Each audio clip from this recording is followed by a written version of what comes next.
Anda, sahabat semua, adalah pengusaha nggak ada matinya. Orang yang resilient, orang yang mantul setiap jatuh. Yang selalu melihat sesuatu dari sisi positif yang tidak dilihat orang lain. Lalu yang terpenting lagi adalah Anda nyebur ke air. Anda berbisnis, berinvestasi, atau memiliki profesi apa aja. Nyebur, jangan cuma di pinggiran ya. Ketahuilah sahabat, selagi muda, saya sarankan Anda sebaiknya melakukan kesalahan sebanyak mungkin agar tidak ada lagi tempat buat kesalahan Anda di kemudian hari. Di hari tua Anda, hidupnya peaceful dan bijak karena been there done that. Saya secara pribadi pun harus merubah bisnis model saya. Salah satunya saya mau share agar sahabat dapat gambaran dan semoga juga mendapatkan insight apa yang akan kita kerjakan bersama. Sahabat pasti pernah dengar tentang Sironium. Sironium lahir menjawab tantangan zaman yang bernama cryptocurrency. Saya secara pribadi heran dengan transaksi Bitcoin di Indonesia. Nilainya hampir 1 triliun di tahun 2016, di tahun 2017. Sekarang saat ini mungkin sekitar 500 miliar setahun. Ini angka yang sangat besar. Sementara di otak iseng saya, Bitcoin gak ada underlying jaminan, hanya algoritma. Dikunci 21 juta satoshi aja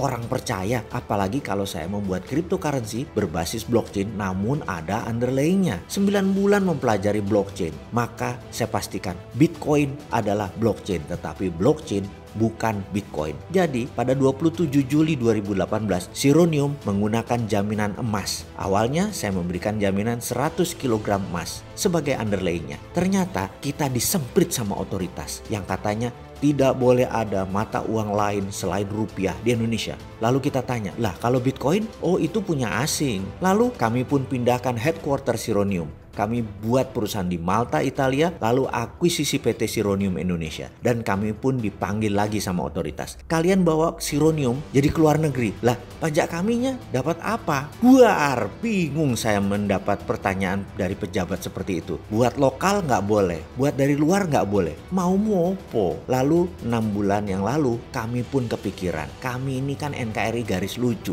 Kami harus balik ke Indonesia. Apa yang kami lakukan? Kami ubah bisnis modelnya. Bukan main kripto tetapi pada emasnya yang kita mainkan. Inilah Sironium 2.0. Gak ada hubungannya dengan kripto-kriptoan. Dengan 100 kg emas tadi, 24 karat tadi, kita buat ukuran 1 gram hingga 5 gram. Bersertifikat Antam. Bisnis modelnya bagaimana? Kalau sahabat membeli 1 gram emas, kita ambil sekarang misalnya harganya 900.000. Maka uang kami terima dari Anda dapat emasnya. Lalu emas ini diapain oleh Anda? Anda simpan. Kalau Anda butuh uang suatu hari nanti Anda jual emasnya tersebut, Anda dapat rupiah, Anda transaksikan. Nah, kalau dititip jual ke tempat kami, pada aplikasi kami namanya Dinari, maka dalam balance sheet kartu Anda ada nilai 900.000 rupiah. Kartu tadi ada kartu ATM, ada kartu debitnya yang berlaku di semua GPN, di semua ATM, di semua merchant yang terima debit card. Kalau Anda belanja 450.000 saat itu juga bisa balance sheet Anda di ATM tinggal 0,5 gram. Gramasi Anda berkurang. Dengan demikian, rupiah Anda yang terkena inflasi menjadi tidak kena inflasi karena sekarang ada underlying emasnya. Secara pribadi, Dinari ini sistem kami kerjakan sudah 6 bulan dan akan kami luncurkan segera. Tetapi hanya berbasis 100 kg emas saja dulu. Ini untuk lingkup terbatas. Untuk kita-kita aja dulu. Baik sahabat, ini sekilas pelajaran yang menceritakan perubahan model bisnis seperti dalam Dinari kita ini. Dalam serial video pengusaha nggak ada matinya kali ini, saya coba sarikan agar semua sahabat bisa praktekkan dan take off di masa kapanpun. Kita harus masuk ke bisnis impian, masuk di investasi idaman. Bisnis modelnya unik, harus masuk rumus 1, 2, 3. Saya secara pribadi punya penilaian tentang bisnis impian. Bisnis impian adalah bisnis yang dikerjakan orang lain yang berjalan dengan baik. Kalau investasi idaman adalah investasi yang gampang dipetik, low hanging fruit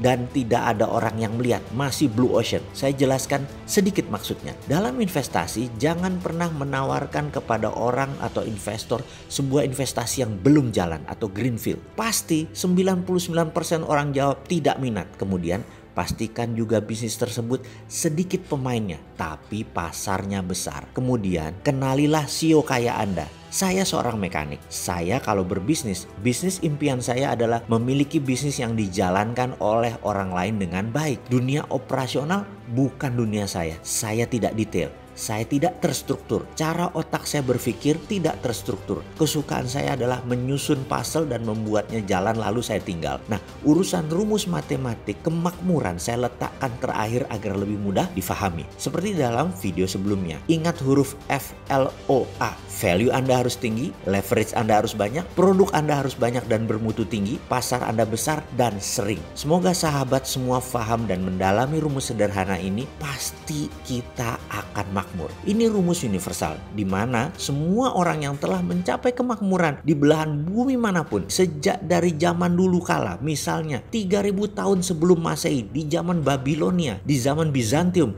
di zaman Renaissance, hingga zaman sekarang rumusnya sama. Ini semua memahami dan mempraktekkan rumus matematik kemakmuran yang sederhana tersebut, pasti kemakmuran tercapai cepat, mudah, dan alami. Ini bukti bahwa kemakmuran itu sains. Salam sukses, sehat selalu, bahagia selalu.